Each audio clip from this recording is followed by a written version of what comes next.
Hey guys, and welcome back to my channel. I have brought my top 20 spring Easter Dollar Tree DIYs all into one video. Now there were a few projects that I couldn't fit into this video, so make sure you check out the link in my description box below because I think you will really enjoy those projects. If you're new to my channel, my name is Barbara and I post Dollar Tree DIY videos every Saturday at 7 p.m. Eastern, as well as a variety of other home decor DIY videos on the first and third Wednesday of every month at 7 p.m. Eastern. So if you enjoy that type of content, I would love for you to stick around and become part of this community by clicking on that subscribe button and the notification bell. Select all under the notification bell and you will be reminded the next time I upload a brand new video. So with all that being said, grab your coffee, tea, or your favorite beverage, whatever that may be, sit back and enjoy. We're going to get this video started right now. Adorable bunny that I found at Dollar General for $4. It was a little bit brighter color and had a little bit more glitter on it than I would like. So since I'm going to paint over the flowers and the egg, I went in with some sandpaper to try to remove most of that glitter. And what little bit of glitter that I couldn't get off from the sandpaper, I'm going to cover that up with some paint. I'm going to go in with Apple Barrel white acrylic paint as well as Folk Art Violet Pansy. And I am just going to mix a little bit of that violet pansy in with the white until I get the color that I'm going for. So I'm just starting off with just a little bit of purple, and then if I want to make it a little bit darker, I'll add just a little bit more. And once I get that to the color that I'm looking for, which is more of a pastel purple, I'm going to carefully go in and paint over that egg. Now I did paint it one time and let it dry and then go over and give it a second coat to cover up those bright colors that were already on the egg. And I also took that same paint mixture and painted over the purple flower down at the bottom of the bunny so that it would match the egg. I didn't paint the center of any of the flowers. I just kept those yellow just like they were. Then with the same paint mixture, I'm going to go in with Folk Art's Bright Pink and add just a little bit to that to give it the color more of like a pinkish purple color. And then I painted over the two blue flowers with that paint mixture, again leaving the center of the flower the yellow color. And then I took that same color and went over the lines and the design on the egg. Then I am going to go in and add Christmas red to the same paint mixture just to give it a variation of color so that I could paint the other flower, the other two flowers that were down at the bottom. So they would all have a nice similar color palette and a nice pastel color. And then for the leaves, I am using the white paint along with Folk Art's Bright Green. And I just added a little bit of green just so that I could paint over those leaves down at the bottom. And I think these colors are so pretty. I just love these pastel colors. Now, since the paint I was using was a matte finish and the bunny has more of a sheen to it, I'm going to go over what I just painted with some gloss Mod Podge so that all of these will have the same sheen. And I'm going to just set that to the side and let it dry and work on the other part of this DIY. I'm using one of these Dollar Tree wood blend wreaths as well as some Walmart lavender picks. So I did use 3 bundles of the lavender picks, and you can get these at Walmart for, I believe they're 97 cents a piece or 98 cents a piece.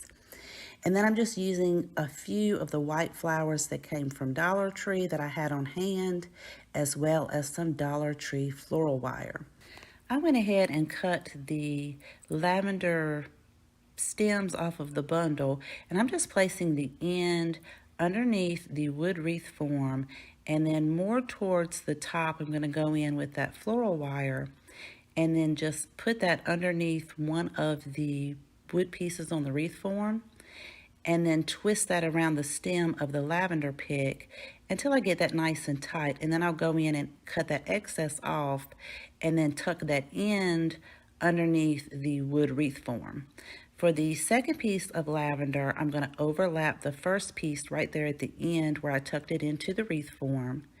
And again, I'll go in with my floral wire and attach that more towards the top of this piece, which would be more towards the end of the first piece we put on.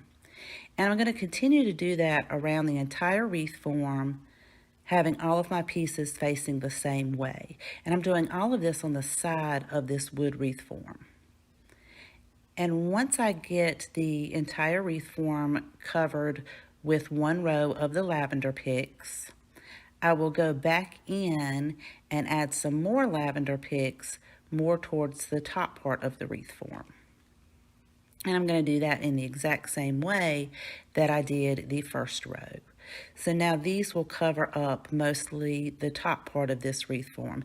And as I'm going in and adding these, exactly like I did the first row, I'm just going to go in and add a few of those white flowers in between these lavender picks, and I'm not even attaching these with the floral wire.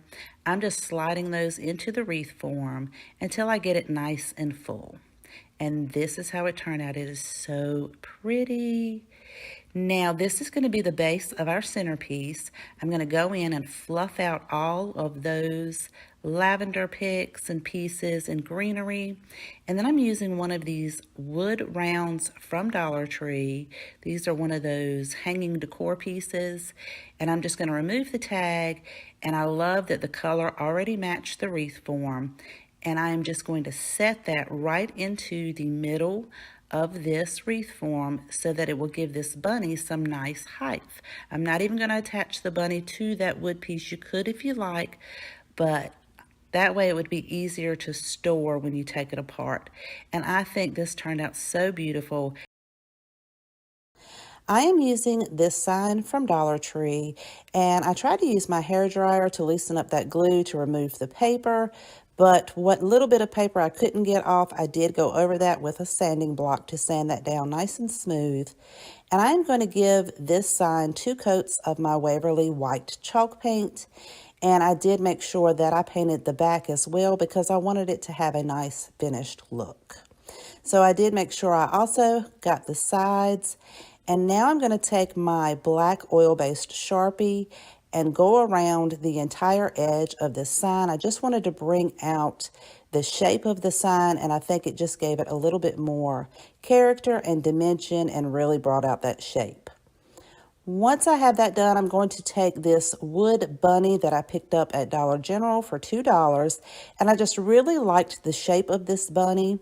So I am going to trace this out on my buffalo check scrapbook paper that I picked up at Hobby Lobby, and I'm just lining that up to make sure I have the design where I want it to be before I trace that out, and then I'll just cut that down with my scissors. Once I have that cut down, I am going to apply this to the center of the sign using some Mod Podge, and I just applied the Mod Podge evenly on the back side of the scrapbook paper, and then just gently put that right into the middle of the sign and smoothed it out and made sure that there were not any creases or wrinkles or air bubbles. Once I have that in place, I am going to take these wood letters. These came from, I believe, Dollar General. I'm not quite sure. I don't remember, but I think they came from Dollar General. And I'm going to spell out the words Happy Easter. And I'm going to take my Waverly Antique Wax and use a brush and paint over each of these letters on the front and the side. And then I'm just going to go over that with a cloth and remove most of the wax until I am left with this beautiful stained brown color. I'm then going to set those to the side and let those dry, and I'm going to take a cotton ball, just a plain cotton ball, and flatten that out as best I can to create a tail for the bunny. And then I can hot glue that into place right there on top of the scrapbook paper. Then I'm going to take some jute rope, and I am going to put a piece of tape around the end so that I can feed that through the 2 holes to create a hanger for this sign. And once I have that fed through, I would just tie a knot on each side and then cut the excess off on the back, and you have this really cute hanger. Now to apply the letters to the sign, I am using Mod Podge. You could certainly use hot glue to do this, but I just find that Mod Podge gives me a little bit more time to situate the letters and make sure that they are centered and lined up where I want them to be. Once I have those in place, this sign is finished, and I think this turned out so cute.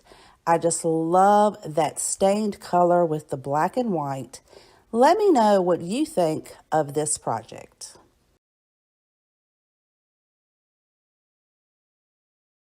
I am using this wood cross from Dollar Tree, and I'm going to give this 2 coats of my Waverly White chalk paint on the entire piece, front and back and sides.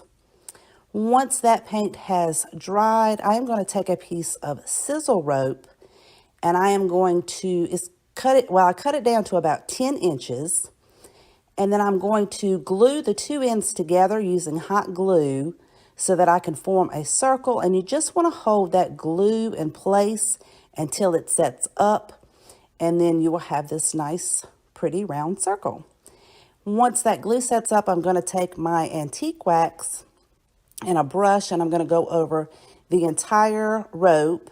And then I will also take my cloth and wipe most of that off so it leaves me with this nice stained brown color. And now it looks like a beautiful wreath. And I'm going to set that to the side and let it dry before I attach it to my cross. And I'm going to use some hot glue. And I just used the glue under each section that was attached to the cross so that I could make sure that it was lined up where I wanted it to be before I glued that down in place. Now to decorate the bottom of it, I am using some of these beautiful purple and white flowers from Dollar Tree, and I'm just going to pull those off of the stems and then hot glue each one down. Once I have these in place, this project is finished, and I think it turned out so beautiful. I love how this piece turned out. I absolutely love the purple and the white, and this is just a beautiful DIY for Easter. This foam board from Dollar Tree, and it measures 14.5 inches by 14.5 inches. And I am going to use some of these 1-gallon paint stir sticks. You can pick these up at your home improvement store, and I'm using 6 of them. And I'm going to just go ahead and cut off the end that has the handle on there. So I just took my utility knife and scored it a couple of times, and then I will break it. And then if any little pieces are left over, you can just take your scissors and cut that off straight. Now I just wanted to use these to create a frame around the foam board. So I am just taking these, lining them up, and then marking my measurements for the other ends so that everything will line up on the frame. Once I have all of these pieces cut out, I can then lay them on top of the foam board to make sure that everything lines up before I start painting anything. So I'm just going to go ahead and remove the sticks once I know that everything lines up, and I'm going to be using this gorgeous gray placemat from Dollar Tree. You can't really tell, it almost looks black on camera, but it's just a beautiful dark gray. And I am going to hot glue the edges around in the center of this foam board, leaving a little bit of an edge. I cut the foam board larger than the placemat so that I would have room to place those paint sticks and cover up the ends of the placemat, but also cover up the outside edges and have a backing to those paint sticks, if that makes sense. So I'm just taking the glue and going around the edge on all 4 sides. And then I'm going to set that to the side for just a minute, and I am taking this wood bunny cutout from Dollar Tree, and I am going to fill in the hole where the hanger is using some spackling or wood putty or whatever you have on hand, or caulk, just to fill that hole in, and then I'll let that dry and sand it down smooth. Then I gave each of these 2 coats of my Waverly White chalk paint and made sure that I got the outside edges as well. And then I am going to take my paint stir sticks and line them up again to make sure that I have each one in the correct place. And then I'm going to put some hot glue just on the edge that's going to touch the placemat. and glue that there, because it will, the placemat sets a little bit higher than the foam board, so I just wanted to make sure that it set flush rather than putting the glue all the way over it and then it just kind of leans and tilts, if that makes sense. Once I have all those in place, I'm going to take my spackling and fill in all those gaps between the paint sticks, and then I just took a baby wipe and wiped the excess off. Let that dry before you sand it. Then I am just going to take some hot glue and attach the bunny right to the middle of the sign and just hold that in place until that glue sets up. Then I am going to take some beautiful gray yarn from Dollar Tree that matched this placemat perfectly to create a tail for the bunny. And I'm just going to wrap it around 3 of my fingers about 6 or 7 times. Take that, twist it, and then fold it in half. And then I'm just going to continue wrapping around this until I create a nice ball of yarn. Once I have it to the size I want it, I'm just going to glue that piece down and then cut the excess off. And then I'm going to squish it just a little bit after I glue it on there. So I'll put the glue on and then just kind of push it down a little bit. And now he has this really cute tail that matches the placemat. And then I will go over those places that I put the spackling on, and I'm going to sand those down nice and smooth, wipe any of the dust off, and then go in with my Waverly White chalk paint and paint over each of those sections. And then this sign is finished. I think this sign is so cute. I love how crisp it looks with the dark gray and the white. Let me know what you think of this project. I'm using one of these metal planter containers from Dollar Tree, as well as some jumbo craft sticks. I'm going to hold the first craft stick up to the top, and then I'll take my pencil and mark the outside edges of the pot. And then I'm going to take another craft stick and place that at the bottom and do the same thing, marking my outside edges at the bottom. Then I'm going to take a box cutter or a utility knife, and I'm going to score each of those pencil markings, and then I can go in with my scissors and cut those down. So I like to score these because it helps to prevent it from splitting and breaking before I cut them with the scissors. Once I have those pieces cut down, I do, again, always like to hold it up and make sure it's going to fit before I attach it to the piece. So I'm just going to attach it using some hot glue. And I'll do the exact same thing at the bottom piece. So for the top, I just made sure that I pushed it right under the rim and that I had each of the outside edges flush.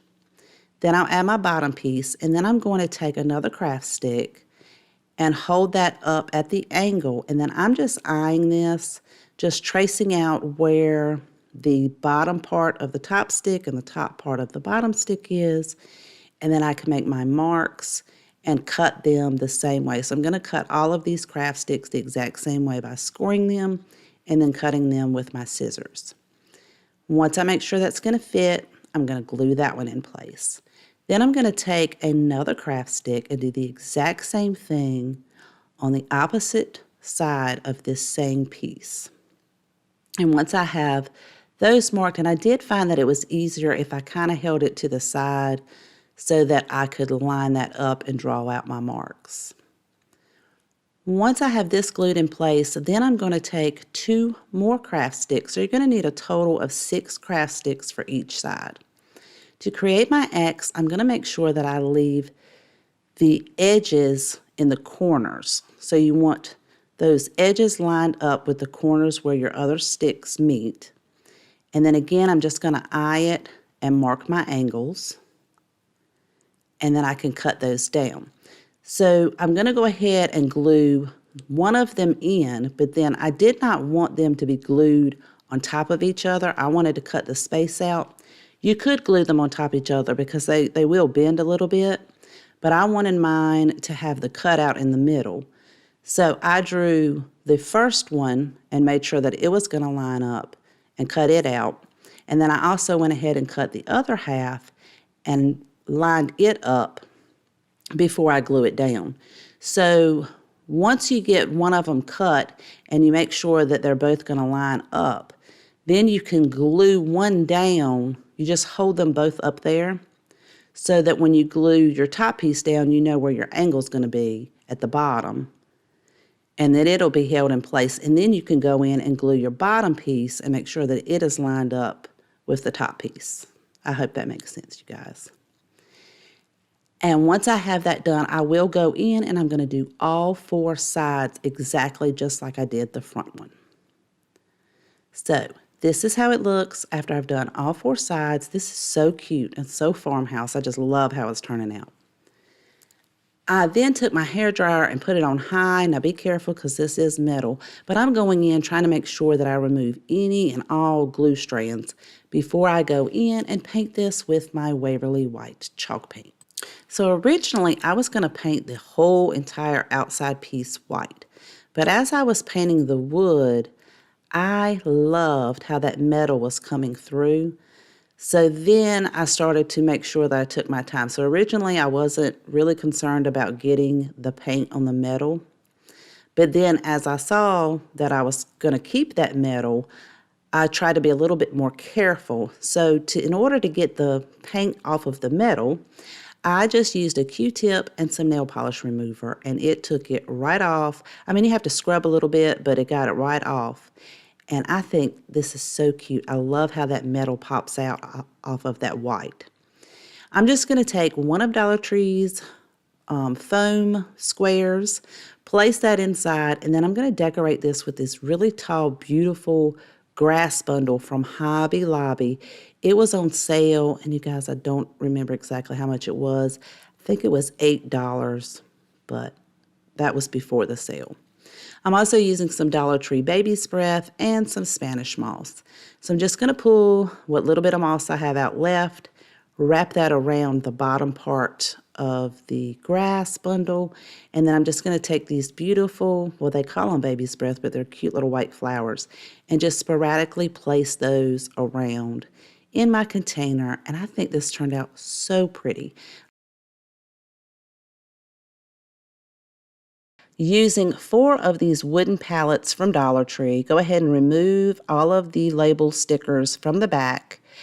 And I'm going to use some hot glue to attach 2 of these pieces side by side. You just want to make sure that they are evenly placed at the top and the bottom. And then I'm going to flip that over and add a little bit of hot glue to the seam where the 2 pieces meet, just for some added stability.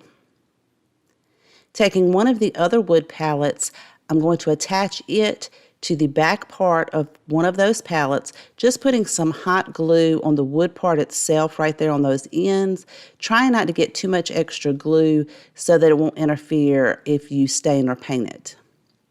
Then I can take that last pallet and put hot glue on the sides of the pallet that are already there in the bottom so that I can put this together and make sure everything is nice and straight and pretty much square. So now you have your back and bottom of your chair, and I'm going to take 4 of the tumbling tower pieces, and I'm going to take one of those and glue it to the center of the right-hand side of that wood pallet.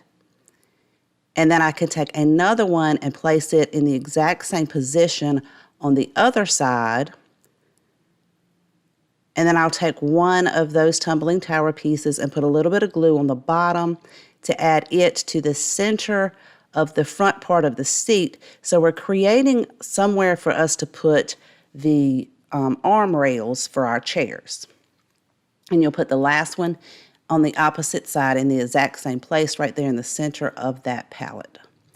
Using 2 of the jumbo popsicle sticks, or you can use stir sticks, whatever you have on hand, but these are the jumbo size. I just held that up and using my miter shears, cut it off where it needed to be cut for the right length and made 2 of those the same length, but I kept the rounded end so that when I place that on there, it will look like a cute armrest with that cute rounded end on it. And I'm just attaching these on top of those tumbling tower pieces with some hot glue. Using 4 of these mini cordial glasses. These are plastic glasses that I found at Dollar Tree. They had 10 for $1. So I'm using 4 of those, and I am tracing the top part of the glass onto some foam board and cutting that out with my scissors. I went ahead and removed the paper part of the foam board so it doesn't peel up later. And I cut 4 of these out for the 4 glasses and attached these to the top of these plastic cups or glasses with some hot glue. Once I have all those in place, I'm going to take some sandpaper and sand that foam board down nice and smooth so it has a really smooth edge. And this is going to give us a nice flat top to be able to attach this to the bottom of the chair for the legs. So just flip your chair over and you'll see those slats at the bottom. So the back side of the chair, I'm just going to hold that up and make a marking so I'll know where to place my glue.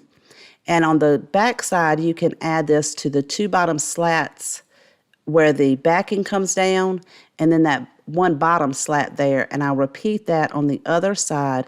But the 2 legs for the front, you're only going to have that one piece of wood to glue it to. So I kind of tried to center that up to be able to get as much glue on there as possible to make it nice and sturdy. Once I have all 4 legs in place, I did make sure I wiped this down with a paper towel to make sure I got all those glue strands off before I took it outside, and I gave this 2 coats of my Krylon Fusion all-in-one spray paint in the color matte white. And I do have this in my Amazon store if you are interested. After I painted it, I did not like the way the foam board was showing through. So I'm going to take some of those jumbo craft sticks and cut those down to be able to glue it so it has more of a finished look around the front and those side edges. And because these craft sticks were not long enough to go all the way across the front, I just opted to go ahead and cut them where they would meet in the middle. And then I can glue those to those slats on the palette in the front, but they are long enough to go on each side to be able to just use one piece. And I'll glue that the same way on the right hand and left hand side.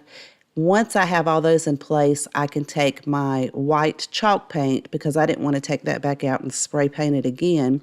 I'm just going to take my Waverly white chalk paint and paint those wood pieces on the front and the back side.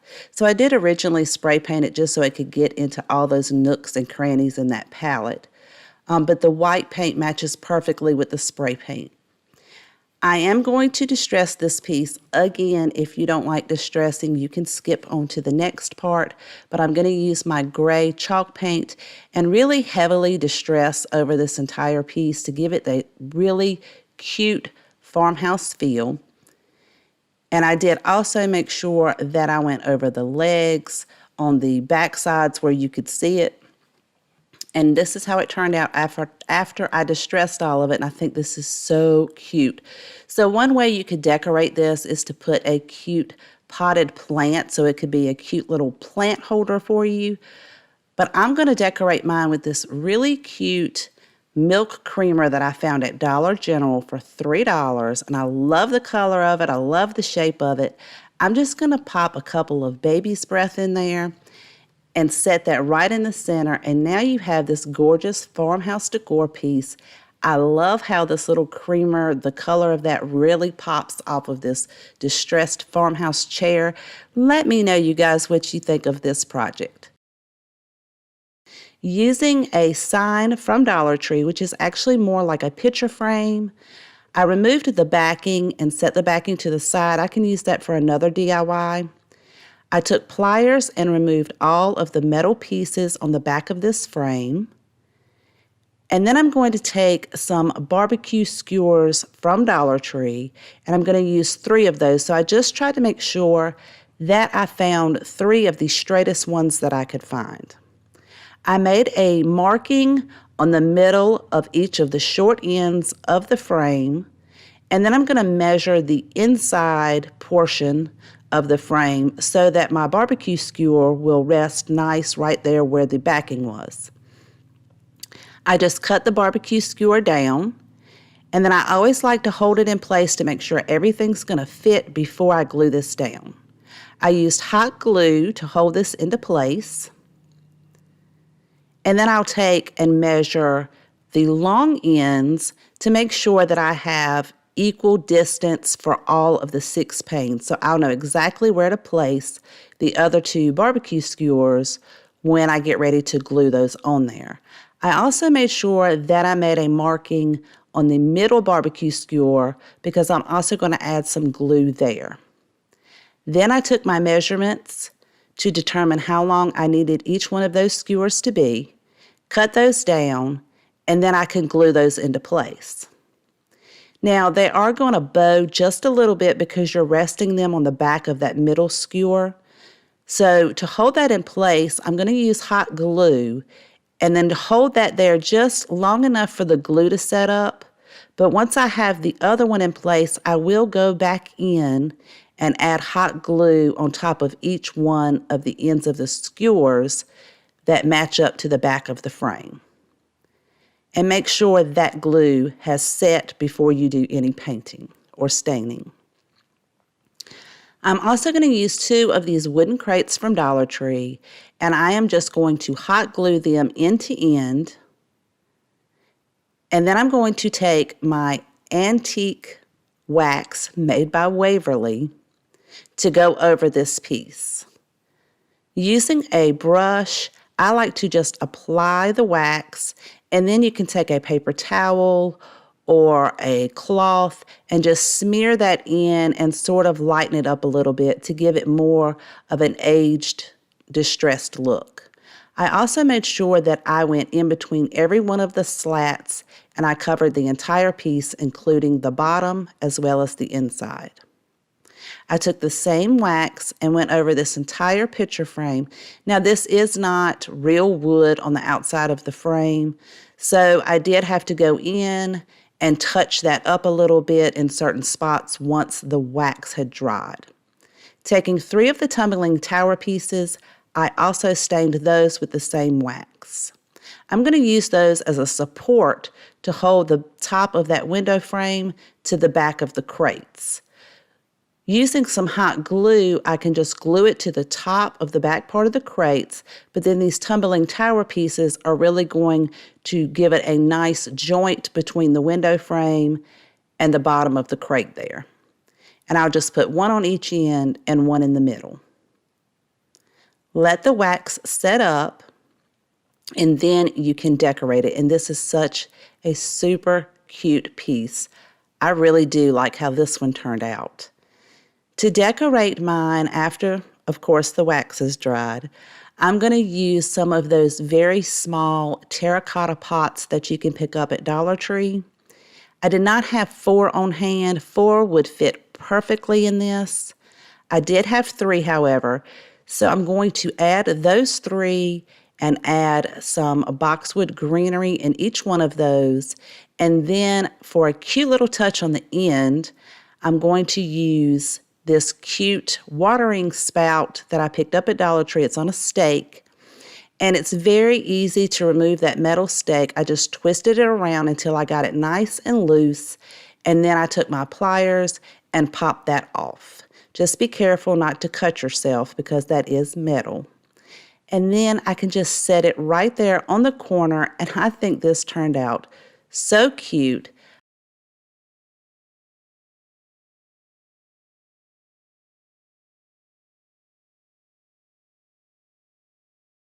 I don't know if you're familiar with Rose's Variety Store or Rose's Department Store. I'm not sure. I think they're only on the East Coast of the United States. But they had this plastic fence you could get 4 for $5. So I'm sure you could probably find something similar at Walmart or maybe even Dollar General, but I loved the design on this one. It does have a few little plastic pieces that were poking up, so I took my utility knife and trimmed those down. And then the edges on all 4, well, the 2 on each side, I trimmed those down nice and even with my scissors. This is where this fencing would interlock with one another. Once I have that trimmed down, I'm going to take 2 of these MDF type signs from Dollar Tree that are pretty thick, and they are the perfect length for this. And I'm going to glue these together using E6000, and I am gluing them, just the flat side, so it'll be a nice wide piece. And once I have that in place and the E6000 has set up, and I did use a little bit of hot glue just to give me that temporary hold. I held it up to the bottom of the fence so that I could score where I needed to cut those bottom stakes off. Again, I just used my scissors and cut that down, and this is going to give me room enough to be able to glue those signs to the bottom of this fence and give me a nice platform. Using the E6000 and the hot glue, and that E6000 is going to give you that permanent hold. And I also don't like to mix my E6000 with my hot glue when I apply it because it doesn't seem to work very well if you mix the two of them. I held that in place, and then to give it a little bit more stability, I added some hot glue to the back of the fencing right there at the bottom of the sign and held that in place. I painted this entire piece with the Waverly white chalk paint. The fence, I did give that 2 coats, but of course, since the signs were already white, it only took 1 coat to go over that. You could leave it just like this. It is super gorgeous, but I like to add a little bit of distressing to mine, not too much, but just a little bit, and I'm going to use the antique Waverly wax and just apply it, mostly emphasizing on that railing portion that you would see the metal rails at the top of the fence. To decorate this, I'm using 2 of the terracotta pots from Dollar Tree in this super cute metal milk container from Hobby Lobby. I picked that up on sale. I believe it was about $1, maybe $1.29. And I decorated those with the purple lavender and then also the green lavender. And I love how this piece turned out. This is so stinking cute. This would look so cute on your covered porch or your patio or indoors. I just love how it turned out. Using one of Dollar Tree's round signs, after I remove the hanger, I am going to sand those edges because they were pretty rough. And then I used my hair dryer to try to remove that sticker as much as possible, just kind of heating that glue up and peeling it. And then I do go over that when I'm finished with some sandpaper to make sure there's no glue residue left. Using painter's tape, I am going to tape off 2 sections, one closer to the top and then the other one about middle way down. I want to keep that center section this brown woodish tone. Using Mod Podge, I'm going to apply that to the sections that I will be applying the paint to create a nice crisp line with no bleed through. Now I did put a little bit too much Mod Podge, so I do have to wipe that off. You just want a nice thin even coat and allow it to dry before you apply your paint.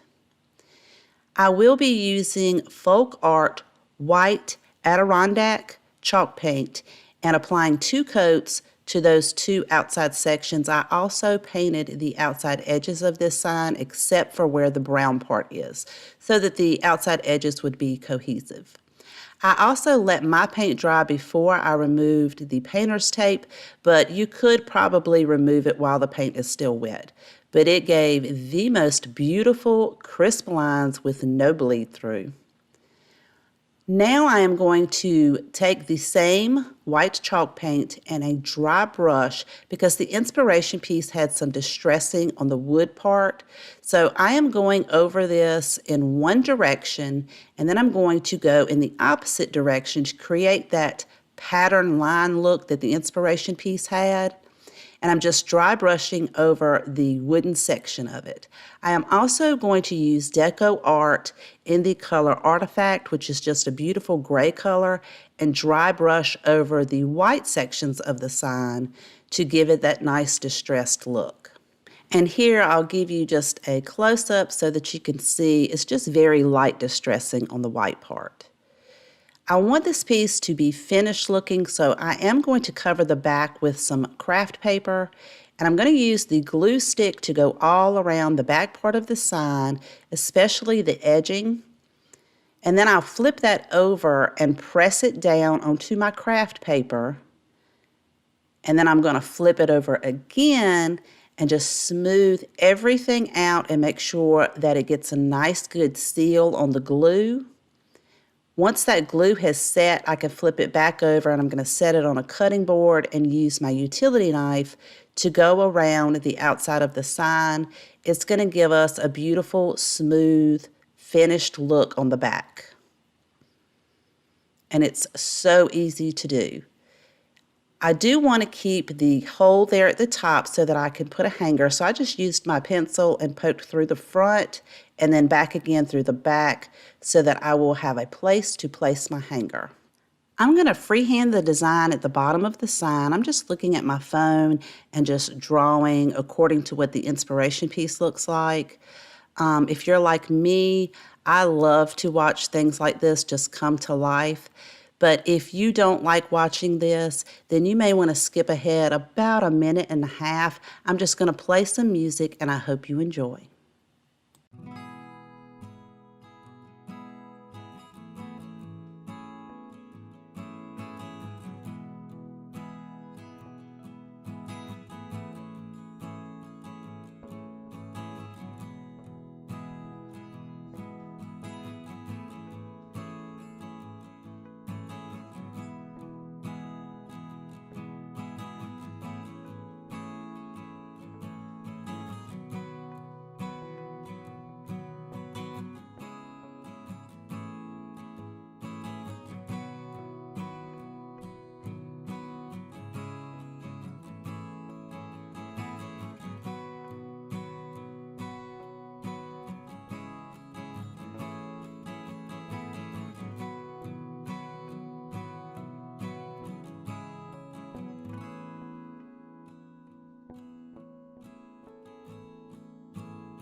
And here is a close-up after I've finished drawing it out with the pencil. Now I'm going to go back over it with a Sharpie. I'm going to use a thicker Sharpie on some of the larger areas and then a fine tip Sharpie on those fine detailed areas. Again, I'm going to play a little bit of music and I hope you guys enjoy.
I think this turned out really beautiful. Now it does have a little bit of pencil smudging, which gives it more character and even more of a distressed look.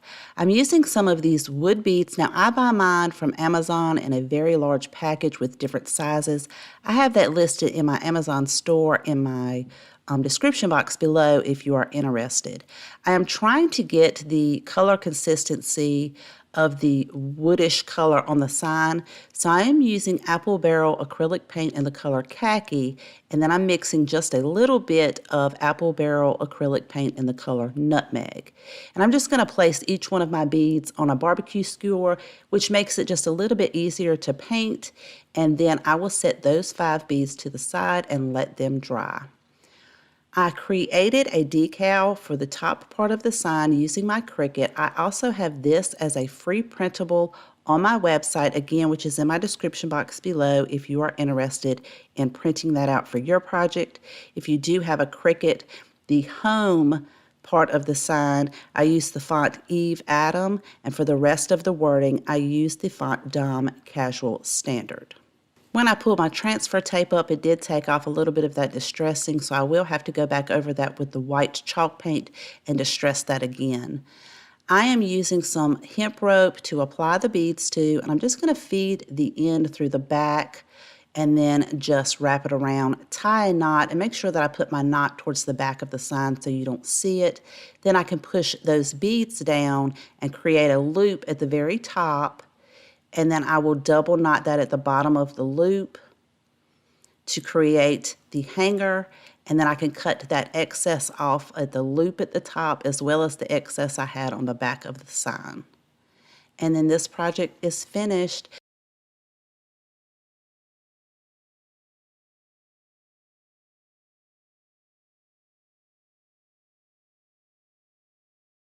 These 6 by 8-inch canvas frames. I'm going to remove the canvas by using my Arrow staple remover. This thing is a lifesaver. It makes removing these staples so easy. I have this listed in my Amazon store in my description box. If you are interested, you just slide it right under those staples and it pulls them right out. Once I have that canvas removed, I will save the canvas maybe for a project later on. I only need the frames, and I'm going to do this for 4 of the canvases. I do hold them all up together to make sure they are very close to the same size. They're not going to be the perfect same size. Taking the smallest one out of the 4, I'm going to flip this over where those holes where the staples are now facing me, and I am using these ruler sticks from Lowe's. You can get a pack of 10 for $1, and I am going to make my mark across the top of the canvas and then use my handheld miter shears to cut that down. I also have that listed in my Amazon store if you are interested. So it's going to take 5 of these ruler sticks to cover the top, and it will be some space in between them. I'm using some wood glue to attach the ruler stick to the top of the canvas where the hole parts are, where the staples were. And I like to start on the 2 outer pieces, and then I can leave the same amount of distance in the pieces in between. So I'm using some Dollar Tree clamps to hold that in place and then wiping the excess glue off. I'll do that on the other side the exact same way, and then I will repeat this process for each one of these sticks in between. So once I kind of know exactly where I want them to be and the spacing is pretty much the same all throughout, I can glue each one of these down, place the clamps on them, and if I have any excess glue, I will take a paper towel and wipe that off because I am going to be staining my piece, so I want to make sure that that glue is removed. I'm going to take the other 3 frames. Now the 2 outside pieces, I am facing the staple holes to the inside, and then the other piece, the staple holes will be to the outside. So this is how I'm going to attach them together, the 2 longer pieces to the ends of the other piece. If that makes sense, you can kind of see what I'm talking about because it sounds a little confusing. I'm going to attach those using wood glue, just put it up to the other end. Again, the staple holes on the left-hand side, they are facing inward, and then the staple holes on the other one are facing me. And this is going to make more sense as to why I'm doing that in just a minute. So I'm going to place some clamps on there, hold it in place, make sure everything is flush and even, and then I can do the exact same thing on the other side by adding the wood glue and the clamps. So now this becomes, those 2 longer ones are going to be the legs of our shelf, and that top piece will be the top part of the shelf. Now that the wood glue has dried on this piece, this is going to be the second part of the shelf. So what we're looking at here is I'm just going to place that and eyeball it to determine how high I want that to be up on the legs of the shelf. And then I will make a mark on the inside corner of each one of these pieces so I will know exactly where to attach it. So once I get that in there, I'm just going to take some hot glue to hold it temporarily in place so that I can do a more permanent fix to it. So this is just going to hold it there until that glue sets so that I am able to get all 4 of those sides glued together. Then I'm going to pre-drill it with a very small drill bit so I can place a finish nail in there, because I know that that hot glue is not going to hold it permanently, so this nail is going to give it that permanent hold. And I'm going to do that for all 4 corners by pre-drilling and then adding my finish nail. So all 4 sides will have those finish nails. That is the bottom shelf. And now we can work on the top shelf. So I can remove all those clamps, take those same painter sticks, or ruler sticks. These I want to have a little bit of an overhang on each end as well as the front and back. So I held that in place, made my marking, cut it down with my miter shears, and then I'll use that first one as a template to cut 5 additional ruler sticks. So it'll be a total of 6 on the top, because we're going to place those very close together. We're not going to have any spacing in those. I'm going to apply wood glue all to the top and take each of those 6 ruler sticks, place them on the top, and the wood glue is going to give you a little bit of time if you need to move anything around, but make sure it's nice and straight and you have an equal distance of overhang on each of the sides. And then once it gets tacky enough, I'll flip that over, and I know it's going to need some additional support in the middle, so I'm using a scrap piece of canvas frame that I already had in my stash. I cut it down to size, and then I am using the wood glue on each end and all across one side to glue that in place, and then set something heavy on it, and I actually just let mine set overnight. Once that wood glue dries, I can then take some sandpaper and sand down any rough edges or any excess glue that I may have missed and didn't wipe off, because I am going to be staining my piece. Now I'm staining it with Minwax in the color Classic Oak, but you could paint this, stain it whatever color you like. I just love this subtle hint of stain, and it really brings out that wood grain texture. I'm going to go over this entire piece, making sure that everything gets one coat of this stain. And it also has a polyurethane in it, so it's going to protect this wood. I allowed it to dry overnight, and now you can style it however you want. I absolutely love how this piece turned out, and you can use it for so many different things. You could actually set this next to your kitchen sink and put dish soap, sponges, or whatever you like. Using one of these plastic containers from Dollar Tree, they come 2 in a pack.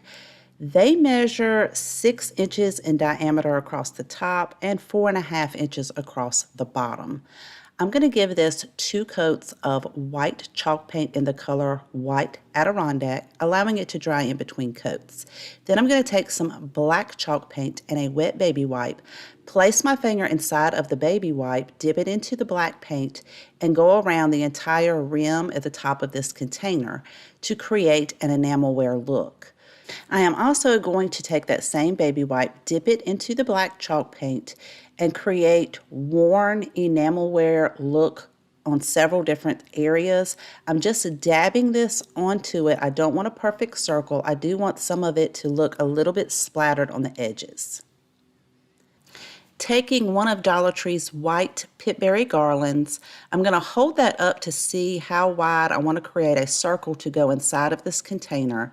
Once I determine how wide my circle should be, I'm going to wrap the end of that garland around that first strand to get my shape of my circle and the size.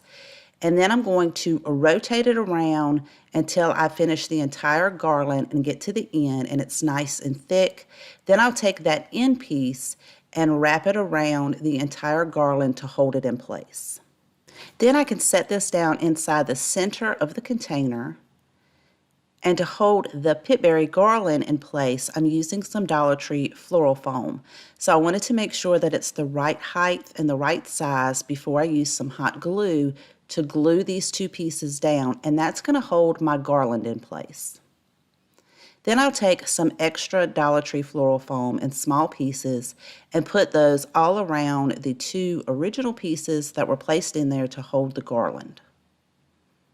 These are going to provide a place for me to put my floral stems, and I'm using Walmart's Lavender pick.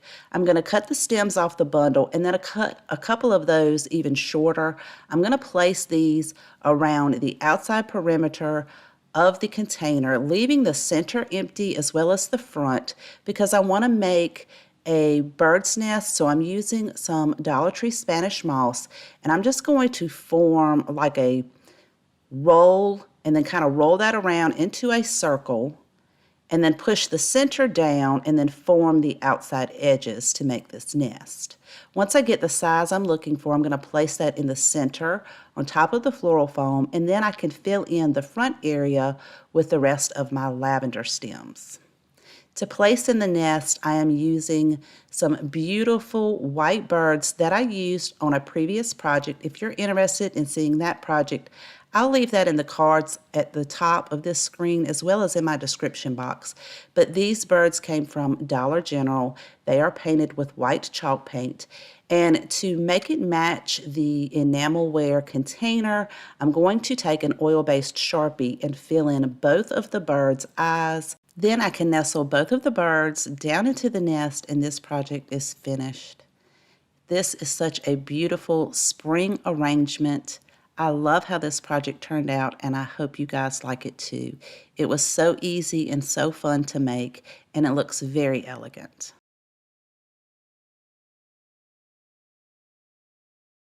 I'm using one of Dollar Tree's signs. It measures 9 inches across and 16 3/4 of an inch from the top to the bottom.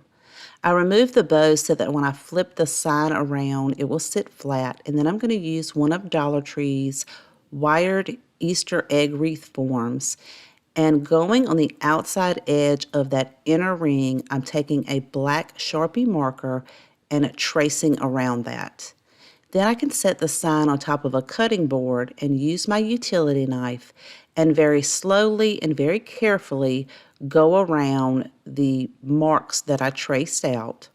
This will take a few times so that you make a nice score mark on your sign, and then you can break away piece by piece. And if there is a little bit left over, you can apply a little more pressure to go around those areas that are traced until you're able to take the outside edging and break it off so it has a nice clean finish. This does take a little bit of time, but just be careful and try to stay within the trace marks so that it doesn't break the sign off. Once I have all of the extra outside edging removed, I'm going to take some sandpaper and sand everything down and nice and smooth. And to remove all of that debris off of my table, I'm using my desktop mini vacuum cleaner. It comes in so handy, and I have this listed in my Amazon store in my description box below if you are interested. I'm going to give this sign 2 coats of the white chalk paint, including those outside edges, and using this beautiful window cling from Dollar Tree. If you saw my latest Dollar Tree haul, I was so excited to find this. It has the most beautiful design and colors on it. I'm going to be placing this bunny right in the middle of the Easter egg, so I lined it up where I wanted it to be. Then I'm going to fold the top half over and apply matte Mod Podge to the sign, and then I can carefully place that top piece back down and push any wrinkles or bubbles out.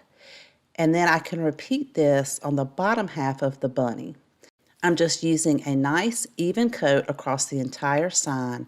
I'm going to allow that Mod Podge to dry and apply an additional layer on top of the bunny to make it look less like a window cling or a sticker. It's going to give it that nice matte finish all the way across the bunny and the sign. And you just want to make sure you try to get the majority of your brush strokes out. Using these smaller styrofoam eggs from Dollar Tree, these come 12 in a pack. I'm going to paint these to match some of the colors in the flowers on the bunny. Using Waverly's chalk paint in the color Celery, I'm going to paint 3 of these, and I did give those 2 coats.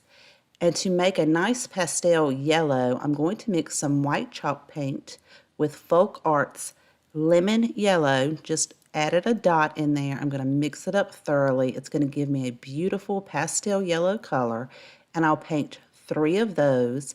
Now, while those were drying, I decided that the celery was a little too dark, so I'm going to dry brush some of that yellow over all of these celery colored eggs to kind of help them blend in better when we add them to our project. Then, using Apple Barrel's pumpkin orange, I added a dot of that to the premixed yellow paint, and I added another dot of paint to give it a nice, beautiful pastel orange color. I'm going to paint 3 of those. And for the final 3 eggs, I am mixing white chalk paint with cameo pink. And I like to start off with the lighter color because I can add more if I need to. Once I have those all painted in the colors that I like, I'm going to take this wreath form and I'm going to wrap it in some burlap ribbon. This ribbon came from Dollar General. So I am going to place the ribbon behind the wreath form, fold it over, and hot glue itself to the back part of the ribbon as well as the wire form. You have to wait until that hot glue cools before you can proceed so it doesn't come up or come apart. I'm going to fold it over and overlap it as I'm going to the right-hand side of the wreath form. So I'm going to overlap it about halfway or maybe a little more and pulling it tight as I go so I don't need to glue anything until I get to the end of this ribbon. So this is about a 5-foot roll. Now, as I'm getting to the end, part of my wreath form broke. So in case yours does that, what I did was just take some duct tape and it taped that back together, and any other places that may have come apart, I will tape those up as well. Then I can continue to wrap my ribbon until I get to the end of the roll, and then I can glue it to itself. Make sure you do it on the back side so you don't see these seams.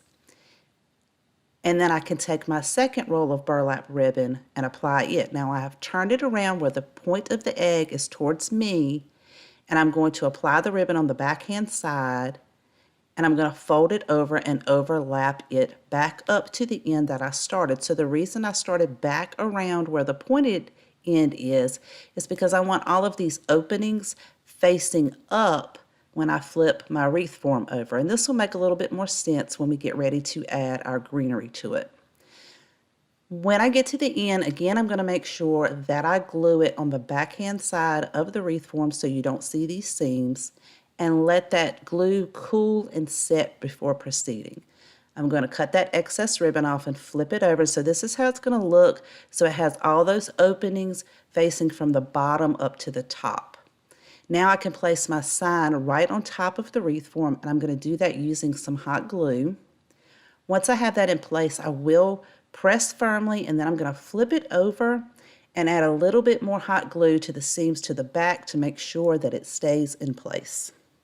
To decorate mine, I'm using this beautiful pick from Hobby Lobby. It has some beautiful greenery and white flowers on it, and I'm going to cut all the stems off of the bundle, and I'm going to be placing the ends of the stems into the burlap, and I want it to start from the bottom and all of the greenery and flowers moving up towards the top of the wreath form.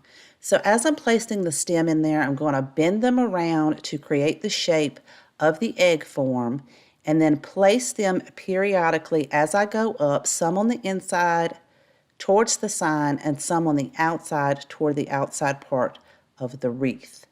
Once I have all my greenery in place around and have it formed the way I want it, I'm going to take some floral wire to attach these. So I'm going to pull those stems apart until I find the base where 2 of the stems meet, and then I can put the floral wire through the burlap and then cross it over top of the 2 stems, moving those stems out of the way. And then I can pull it really tightly on the back after I pull that other side through the burlap, twist it around really tightly. I'll cut that excess off, and then I'm going to take my pliers and roll it over and tuck it back down into the burlap so it doesn't scratch anything. I will continue to do that around the entire wreath until I have all of those bundles attached. And for the bottom part, I'm going to cut some of those flower stems off into single pieces, and place those inside of the holes on the burlap, some going on each direction going up, and then the others in the opposite direction going up until I get it full. Then I'm going to take those styrofoam eggs and place those throughout, and I'm just laying it out to see where I want them to be, playing around with the design and the colors. And once I have them where I want them, I'm going to attach each one of those to the wreath form using hot glue and hold it in place for a few seconds to make sure the hot glue sets up and your eggs don't come off. Then you can fluff all of your branches out around your eggs. And at the bottom, if you need to, you can go ahead and add more greenery. But this project is done, and I absolutely love how this turned out. I think it is so beautiful. It looks so high-end. This bunny is absolutely gorgeous.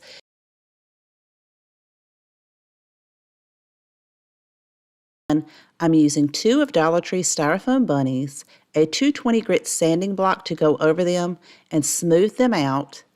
And then I'm going to take some gray chalk paint. This is the color Artifact. You can find this in my Amazon store in my description box below if you are interested, but you can also find it at Hobby Lobby. I gave each one of the bunnies one coat. Now, one of the bunnies turns out really cute, but the other one you could see all of where the styrofoam is put together. So I'm going to take some of that same gray chalk paint and 1 spoonful of baking soda and make a really thick paste to go over this. This is going to blend that styrofoam out and also give it some nice texture to make it look like a real cement bunny. I'm going to give this one coat, and I'll give you a close-up to show you what it looks like after I applied this coat versus what it looked like before I applied it. So it's smoothing out that styrofoam, but it's also giving it a nice texture. And I'm going to do the exact same thing for the other bunnies so they'll have these same colors. Now, once that gray chalk paint dries, I'm going to take some white chalk paint and a dry paintbrush, and I'm going to dip it into the white paint and wipe most of it off. And then I'll go over each one of the bunnies on all of the details to really bring those out and make these look realistic, like real cement bunnies. This just brings it to life, and I'll give you a close-up to let you see what it looks like before when it was just plain gray versus putting this white dry brush technique on to really bring out all those details. Now, this project was super simple and easy to do, but I love how they turned out, and by looking at them, no one would ever know that they were styrofoam bunnies. I would love to know what you guys think. 2 of the wooden signs, one's from Dollar Tree and one's from Dollar General. I'm going to use the one from Dollar General for its simplicity. It doesn't have that much detail in it. I'm only going to be using it as a template. I'm using 2 different kinds of fabric from Dollar Tree. One's black and one's in the buffalo check pattern. And I have cut out a quarter of that roll, so you can actually make 4 of these out of those 2 rolls if you like. I'm going to place the buffalo check down facing the black fabric, hold my wood sign over that in place, and then I'm using a black Sharpie to trace this design out. And then I'm going to hold my fabrics together to cut it out, but you could certainly pin this or tape it or cut them individually if you like. I'm just going to hold mine together and cut both of them out at the same time. Once I have the fabric cut out, I'm going to make sure everything lines up together, and I'm going to keep the design facing the black fabric on the bottom, and then I'm using some fabric hot glue to glue these together. I'm going to stay on the outside edging of the black fabric all the way around. So if you have 2 different patterns, you're going to want to make sure that your patterns of your fabric are upside down. So you're looking at the back part of each fabric on the bottom and the top. So I'm going to glue each of the edgings all the way around except for the bottom. And I'm taking my time. I am allowing this fabric glue to set up before I move to the next section, because if you don't let it set up, it will come apart. So the flat portion at the bottom, we're going to leave that open so that we can stuff this with some polyfill. So once everything has set up, I'm going to very carefully turn this inside out.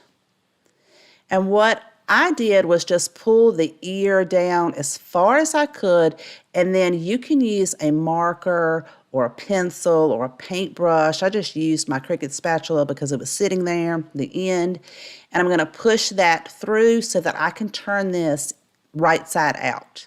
I'll do the exact same thing with the other ear so that I can get all the fabric pulled back out, and check all your edges to make sure none of your seams have come apart.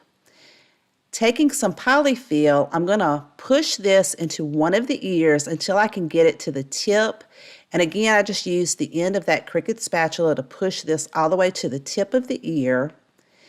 And then I'll add more of the polyfill as needed. And I'm just going to start from the top and work my way down to the bottom. So as I'm filling this, I'm pushing it out to the outside edges of the seams to make sure everything's nice and full. Once you get all your polyfill in there and you have it to the fluffiness you like, then you're going to close the bottom up using that same fabric hot glue. The trick to doing the bottom, because you're going to fold those end pieces inside so you can glue them together so everything looks like it has one seam all the way around, is to do small pieces at a time, because you don't want to put all that glue on there and then you can't fold it in without burning yourself, and then things don't get glued properly. So I did one small section at a time, held it in place, placed the hot glue, and then just pushed it together, let that set up, and then I'd go to the other side and do the exact same thing on the other side, and just continue to do that until I got to the middle portion and closed it up completely. To give it a little bit of added detail, I'm going to take some twine and just simply tie this around the neckline and just create a simple bow. Cut the length of the tails off, and I created 2 of these, but like I said, you could create 4 of these out of those 2 rolls of fabric. I think these turned out really pretty, and they make some really beautiful fillers. If you have like some decorative balls in a bowl like this, they're just some really pretty Easter spring decor fillers. This beautiful plush bunny from Dollar Tree. I'm going to remove all of the tags, and using a piece of paper, I'm going to flip this over, press the ears flat, trace this out for both ears, and then I can cut this down to make a template for our fabric. So when I get to the ends, I'm just going to round those off, and I'll cut out both templates. Make sure that they're going to cover up all the pink on the front of the ears, and then I'm going to use that same buffalo check fabric to place these templates on so that I can trace them out with my Sharpie and cut them down. So I wanted my ears to be identical, so I make sure that I line it up with the design on the fabric, and then I can cut each one of these out. To attach them to the ears, I'm going to place some of that fabric hot glue right in the center. Once I fold the ears up to kind of make it cupped, I'm going to place that fabric glue in the center to start off with, and use a Dollar Tree makeup applicator, the silicone kind, to push that down, let that glue set up, and then I'm going to do the outside edge on each side and push it down. And it's going to bring it all the way to the outside edge of the pink part of the ear. I'll do the exact same thing on the other ear. Then I'm going to measure our bunny. So from the neckline down to the bottom, it is 7 inches. The diameter at the bottom is 10 inches or 10.5 inches, and the neckline is 6.5 inches. So using just a 8.5 by 11 piece of copy paper, I measured up 6.5 inches to draw a line, so it's 11 inches wide and then 6 inches from top to bottom. So I can use this as a guide to cut my fabric out. So if you have like a cutting mat, of course you wouldn't need to draw this template out, but since I'm using this buffalo check pattern, I can just go straight up the lines where my cuts are. Then I'm going to fold them over about a little less than maybe about 1/8 of an inch, and hot glue that down to create a seam on the long portion of the fabric. And I'm just doing this in short sections at a time, allowing the fabric glue to cool before I move on to the next section. I'll do the exact same thing on each of the short ends, but I'm not going to create a seam on the opposite end, because the opposite end I want to create some pleats. So this is what it's looking like so far. I'm going to flip it over, and then on the end that I did not glue the seam, I'm going to take a piece and fold it up, because this has a square. So I'm going to fold two of the smaller squares together, hold it in place, and put a dot of glue in the middle and squeeze that together to create a pleat for her dress. Let that glue set up, and I'm going to repeat this 2 more times so it'll have 3 pleats in it. Now I did go back in and add a little bit more glue in the front to create a longer pleat. If you recreate it, I wouldn't glue it down that far. It still turns out really pretty, but I wanted the pleat to be more noticeable in the front, so I glued it down a little bit farther using some Dollar Tree Velcro. I just cut 2 of the sections out, and I'm going to place one on the back side of the fabric at the top of the corner. Then I will place the other piece on the fabric, the design side, on the front at the top of the corner. So when we add her dress on, they'll meet and you can attach it together. So I placed it underneath the bunny's arms, and then I'm going to pull that top piece up closer to the neckline, and then I can Velcro it in the back to close her dress up. Then I'm going to take some additional fabric and cut out a section that's about 5 1/4 inches long. And what I want to create are straps for her dress. So because mine has this design, I want the blocks to line up. So I'm going to cut out the section where it has the black blocks in the center. And then I can fold this over into thirds. So I'll fold that one line over and glue it to the center. And then I can fold the other side over and glue it to the center, and it's going to create a nice thick strap. And I'm going to create 2 of these. So once I have all of those glued together, I want to make sure that I line my design up for the front of her dress. So right where the bunny's arms are, it has the black square. So I'm going to push my black square on the strap behind the square on the dress, and then I can add a dot of the fabric glue to hold it in place. Now once that fabric glue dries, then you can add it to the back side of the bunny's dress. And I'll just hold that in place to see how long I need for it to be before I cut the excess off. And again, I'm going to glue the strap behind the dress. And I'm going to repeat this exact same process on the other side to create the strap on the other side of the dress. And she is looking so cute. Now, because her ears, I can still see the pink coming through it, I decided to go ahead and take my templates and cut 2 more pieces out. So here on the right-hand side, you can see I've already added a second piece of fabric, and you can't see that pink so much.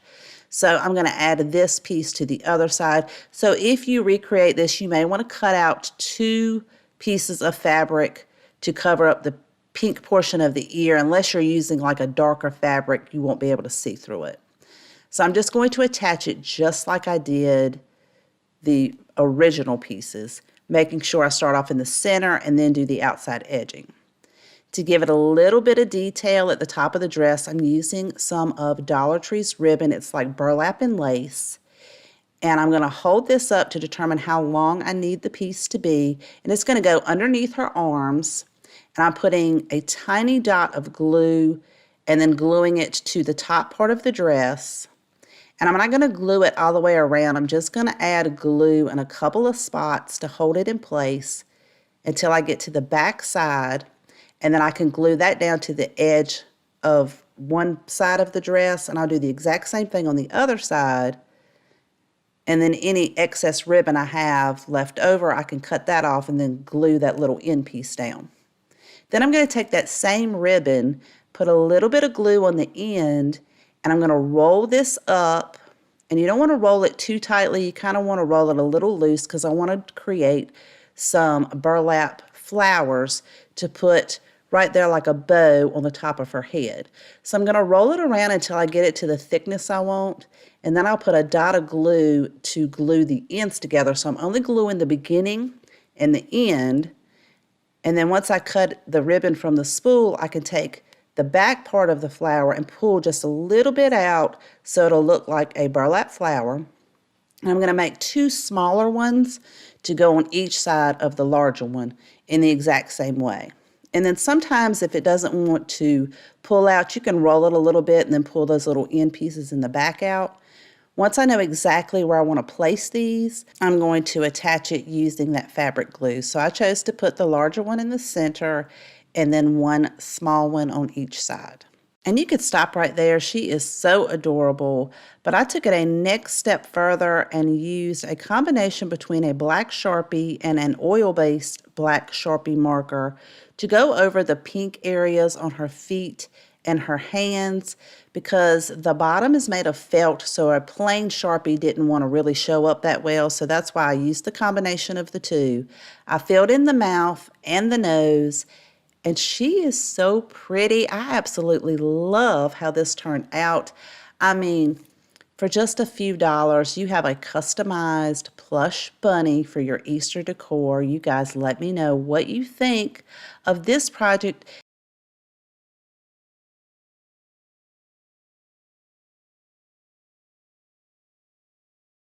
Dollar Tree's candle base holders. I don't need the metal part for this project. I just need that nice sturdy base, as well as one of Dollar Tree's Hurricane glass vases. It fits perfectly right down inside of this base. I am using Walmart's lamb's ear. They come 2 in a little bundle. I believe it was $2. I'm going to use 3 individual pieces, so you'll have to buy 2 bundles, but you'll only need 1 from the other bundle. I'm going to take that first stem and wrap it around the bottom of the hurricane glass vase to form a circle to kind of get my shape. And then I'm going to take the second one and overlap the leaves right at the bottom of the first stem and continue to form my circle. Repeat the same thing with the third one until it comes completely around. And I'll make sure that everything's going to fit on the bottom of my vase before I go in with those twist ties that originally came on the bundles. I'm going to use those to hold these in place until I get it nice and formed and all the leaves going all the way around. Then I'm going to come back in with some floral wire to attach the top parts of each stem to the bottom part of the previous stem, just twisting it really tightly and making sure I tuck those end pieces in so it doesn't scratch anything. And then I also go back over where those twist ties were just to make sure that it has a really nice secure hold and nothing's going to come apart. Then you'll want to fluff your leaves out, make sure it's nice and full all the way around, and we can set this directly on top of that beautiful, almost like concrete base. And then set that to the side for just a moment because we're going to be painting some of these styrofoam Easter eggs. So these are the Easter eggs from Dollar Tree that are ornaments that I've cut the tags off the end. They do have the plain white ones, but I've already used all my small ones up, so I'm going to reuse these and give them a nice pastel color. So I'm using white chalk paint, cameo pink, pumpkin orange, and lemon yellow to create nice, beautiful pastel colors. If you want to see exactly how I mix this paint, I repeated the same process that I did in my previous video, which is linked in my description box if you want to see the ratio of paint for white and the colors to create these pastels. So 2 pinks, 2 yellows, and 2 oranges. And I'm also using some of Dollar Tree's Baby's Breath. So I'm just going to place my eggs around and play with the placement until I get them exactly where I like the look of it. Then I'm going to set my hurricane container down and hot glue each one of these Easter eggs down. Now I'm sorry, the hot gluing process, for some reason, the film was very blurry. It was out of focus. So I've already glued all of these Easter eggs down, and now I'm going in between each of the Easter eggs and adding these Baby's Breath stems to give it a nice full effect all the way around. Once all of those are glued in place, This is just an absolutely beautiful candle holder. I'm going to take an LED battery operated candle to insert down in there. And I think this turned out really beautiful. I love the colors in it. I love the way the pastel colors really complement the lamb's ear.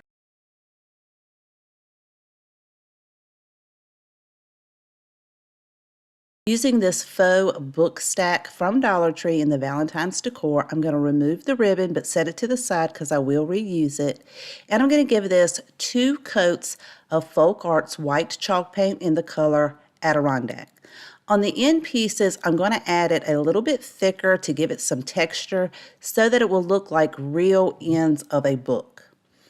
After the white chalk paint dries, I'm going to take Waverly's chalk paint in the color Celery. This is a beautiful green. I just love this color. I'm going to paint the front of the book stack, the top and the bottom sections, as well as the entire top part of this faux book stack. This will end up taking 2 coats to get a really beautiful finish. On the ends of each side, I'm taking a detailed brush and going in between the grooves to really make it look like 3 separate books. And then on the very end, closest to the front of the book stack, I'm going to round those edges off and try to make it as straight as possible on those grooves. But this is really going to make it look like real true bookends and not just straight across stacks like it does in the front. This is how it looks after the second coat. And see how it really looks like a true book on each end? Loving how this is turning out. So for the centerpiece, I wanted a pastel yellow, so I took white chalk paint and then Folk Arts paint in the color lemon yellow. I put 1 tiny little dot in there, mixed it up really well, and then I'm just going to paint that center section just like I did the tops and bottoms. And if you make a mistake, just let the paint dry. You can go back and clean that up. I'm also going to round the ends off and paint down beside my green line so that it will look like 3 separate books. I did this on both ends. And this is how it's looking so far. Now you can leave it just like this, but I wanted to distress mine just a little bit, so I'm going to take some of that white chalk paint on a dry brush and wipe most of it off, then dry brush distressing all over it, including the top and both of the ends. Once that dries, I have created a decal using my Cricut, and I know not everybody has a Cricut, so I have this as a free printable on my website, which is in my description box below. If you'd like to go over to my website, download that, print it out, and then trace it onto your project. If you do have a Cricut, I used the fonts Eve Adam for Hello and Dom Casual Standard Regular for Spring. And I thought this just turned out so pretty. I absolutely love these fonts. Once I have that in place, I decided to go ahead and dry brush over the decal to blend it in with my book stack. And then I can reattach the bow and ribbon. And I'm just going to line it up nice and straight. And it is larger than the book stack. That's why it slid off so easily. So I'm going to pull it really tight on the bottom and then hot glue that in place. Now I'm using one of these wood cutouts. This came from Hobby Lobby. They have 54 pieces for $3.99. It's in the spring shop and it has some of the cutest spring wood cutouts. I chose the bird for this project and I'm using a wet baby wipe and Waverly's Antique Wax to go over this, and then I'll unfold the baby wipe, just place the wood cutout in the middle and wipe most of that off because I wanted it to be a really light wood color. After it dries, I'm going to hot glue that right underneath the bow. And then to decorate the top of this, I'm using one of Dollar Tree's watering cans. It had a stake on the bottom, so I've already pulled that off. And then I can set this on the top of the book stack and put some florals in it. And I absolutely love how this project turned out. I love how the ends of this project look like true book ends. And I am really loving that cute wood bird. You guys let me know what you think. I'm using 3 of these house-shaped decor pieces from Dollar General for $1 a piece. I'm going to remove the labels from the back. And the pink one, I'm going to give this 2 coats of the white chalk paint with a detailed angled brush, just being very careful because I don't want to paint the roof. I want it to stay that natural brown wood color. And I'm also painting the sides of this one as well as that little piece on the back so it'll look nice and finished on each side. Because I am going to be covering this up, but I did not want that pink to bleed through my scrapbook paper. So that's why I'm applying 2 coats to make sure that I can cover that pink up. For the other 2 pieces, I'm going to give those 3 coats of the Waverly chalk paint in the color Celery, again being very careful not to paint the roof. And I did not paint the sides of this because I wanted it to have the same natural wood color as the roof for this one. Again, it did take 3 coats of that Celery chalk paint. For the White House, I'm going to be covering it in this gorgeous, beautiful scrapbook paper from Hobby Lobby. It's 69¢, but I believe sometimes you can catch it on sale. So I lined up which bunny design I wanted for the front of the house, held it in place, and then traced over that. Then I went to the very top point of the house so that I could cut that out. So I have the 3 sides lined up and then just went to that top point of the house so I could hold that in place once I had it cut down, and then use my fingernail to kind of make indentions of where the roof line is so that I would know where to cut that. So I just pressed real firmly, got those indentions in place, and then trimmed off whatever I needed to trim off. Made sure that it's going to fit properly before I am attaching this with some Mod Podge, and you just put a nice even coat over that. Then lay your scrapbook paper down and press it nice and firmly and make sure that your edges are staying in place. And this is so pretty. I love this bunny. I'm using some of those same wood cutouts from Hobby Lobby, but you could also use the wood cutouts from Dollar Tree. They have some of these beautiful roses for the Valentine's decor that they have out right now. I'm going to use the same Waverly Antique Wax and a baby wipe to really give that a nice beautiful wood finish that matches the roof and the sides. And once that dries, I'm going to attach one to each of the greenhouses. So you could pick out whichever design you want or place it however you want on your house. I think these turned out so beautiful. I love this so much. It looks so high-end, but it did not cost very much at all, like less than $5. It's so pretty. You guys let me know what you think of this project.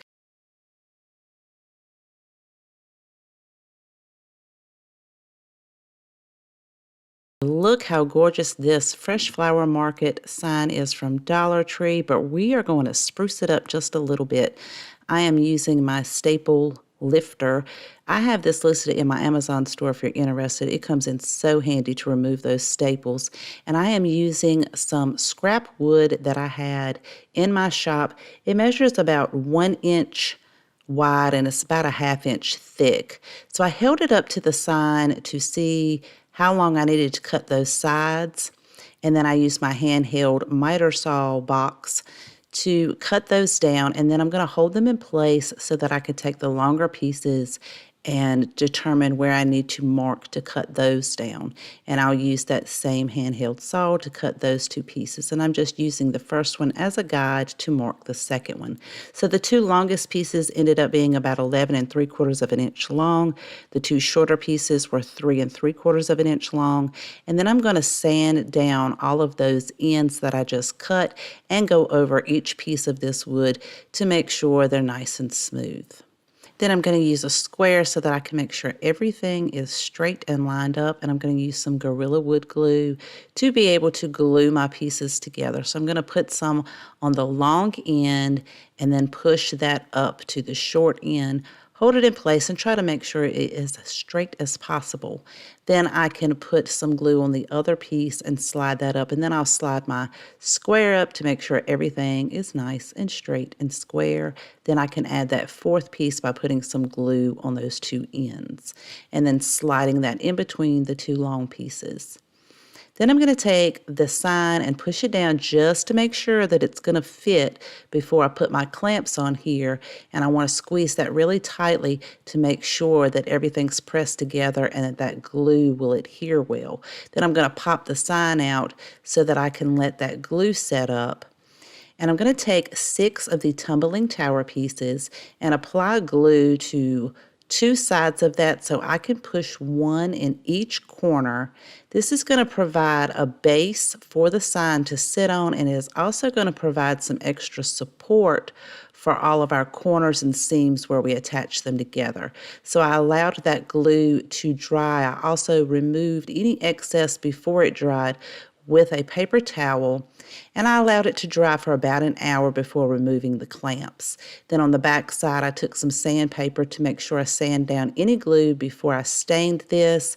I'm actually using Waverly's Antique Wax, applying it with a brush, and then I'll take a wet baby wipe, blend it all in, remove the excess, and I'm going to do this over the entire piece, including those tumbling tower pieces, because I know that you will be able to see it from the back, and I want it to look nice and finished. Once the wax has dried, I'm going to take some hot glue and apply it to each one of those tumbling tower pieces, and then firmly press the sign down into the frame and make sure that that hot glue adheres to it. And this project was super easy, but I think it turned out so pretty.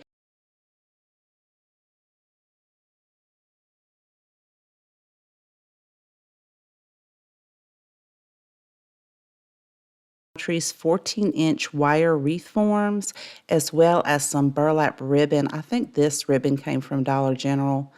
I'm going to flip it over to the back side, use hot glue so that I can hot glue the ribbon to itself, and I'm using that little spatula tool to keep from burning myself. Let that glue cool so you have a nice strong hold, and then I'm going to start wrapping it around the first part that I looped around about halfway. Line it up and get a good tight pull on this as you are wrapping it around the wreath form. We're going to do this for the entire wreath form. If you run out of ribbon like I did, just glue it to itself just like you did in the beginning on the back side of the wreath form. Cut the excess off and then start your new roll where you cut your first roll off at. And you want to do this on the back side so that you won't be able to see this when you hang your wreath up. Once I have everything nice and wrapped and the glue has cooled, now I can attach my florals. I am using this beautiful Wisteria from Walmart. These are about $6 for one bundle. I'm using 2 bundles. Now I know that Dollar Tree sells Wisteria, but it only has like one long stem on it, so it would take several of those to make this wreath. I cut all of the greenery off, and then I'm applying the stem into the burlap and attaching it with some hot glue, and then taking hot glue and gluing the very end leaf piece down, but allowing the other pieces of the greenery to flow. I'm going to continue to do that around the entire outside of the wreath form, and then come back in with the other greenery on the other bundle, and then kind of fill it in on the inside of the wreath form until I get all the way around and it's really pretty and full. Then I can start attaching the flowers. So I'm cutting off each of the stems. So I started off with the 2 largest stems from each bundle so that I can attach the stem inside the burlap. I'll use a little bit of hot glue. Then I'm going to use some floral wire to attach the middle and then the end piece. So I did the 2 longest ones opposite of each other so they'd be nice and full on opposite sides of the wreath. So I'm tucking that end piece into the burlap. I'm hot gluing it. Then I'll take a piece of floral wire after I pull the greenery up in between the flowers to get it nice and full. I'll take that floral wire and bend it over so it creates a loop on one end, and then feed that down in between the stem of the florals through the burlap, and then pull both of those pieces to the back side, and then I'll twist it really tightly, cut off the excess floral wire, And then I'm going to tuck that down very carefully so you don't poke yourself into the burlap so it does not scratch your door or surface or wherever you're going to hang it from. Then I can repeat that on the end piece of that long one, and then I can take these shorter stems and continue to go around and fill this wreath in, repeating that same process with the hot glue and the floral wire. And as I'm going, I make sure that I am pulling that greenery up in between the white flowers so everything blends in really nicely. You'll continue to do that until it's nice and full and fluff everything out. And then this wreath is finished, and I love how it turned out. It is so pretty. It just screams spring to me. You guys let me know what you think of project number 4. And if you have a favorite out of today's video, please let me know in the comments down below. I always love to know which one is your favorite. Thank you so much for watching, for taking time out of your day to watch my videos. I truly appreciate each and every one of you. Please take care, and I'll see you guys next time.